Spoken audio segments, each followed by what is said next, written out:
We made an announcement a couple years ago at CES, our roadmap to autonomous driving. We're using the safety technology first, which is the lane keep assist, which I announced today on the 2019 Sorento. This is going to become broader and broader as we go forward to eventually have what we refer to as level 4. Level 5 is fully autonomous. That's where the car does everything. That's a little bit further down the road, probably closer to like 2025 on into 2030.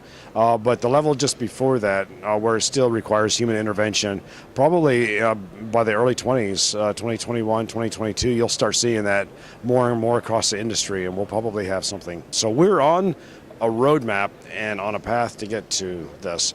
It pairs very nicely with electrification, which is the next trend. For us, this is a big deal. We're seeing more and more as the cost of batteries and range comes down, more and more people are going to be interested in adopting it. When we eventually get to the point where you can drive your electric car for a week and charge it once, just like you do with your car, with your gas car, you fill it up once a week, then I think you're going to start seeing mass adoption. We're not there yet, but we're on that roadmap also. So it's kind of these two parallel paths with autonomous and also electrification happening at the same time. I always wonder, here, so many great new cars being introduced at the LA Auto Show, and are there any fears that these cars won't sell because there's going to be some kind of a autonomous service that's going to just take over, so people won't need to own a car? They just get an app, they order the car, and they're on their way without a driver.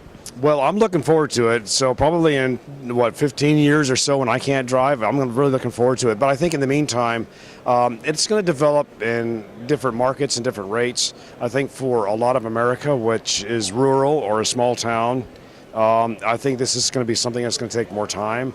But in the big city, where it's really tough to find a parking spot or somewhere to stash the car, it's going to be a lot tougher. So their autonomous and ride sharing will be a lot more prevalent. And when do you think we're going to see the world totally in autonomous cars? I mean, it's the kind of magic question.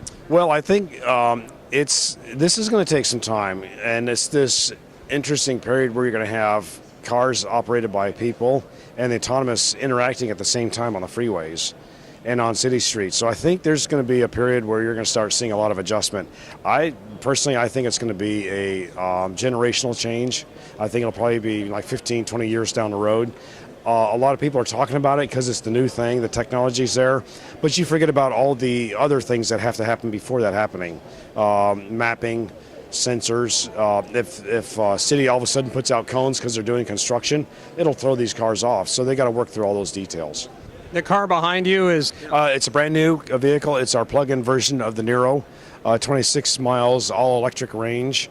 Of course, it has a gas motor behind it, so all in range is about 560 miles. Went into production in October. They're available now.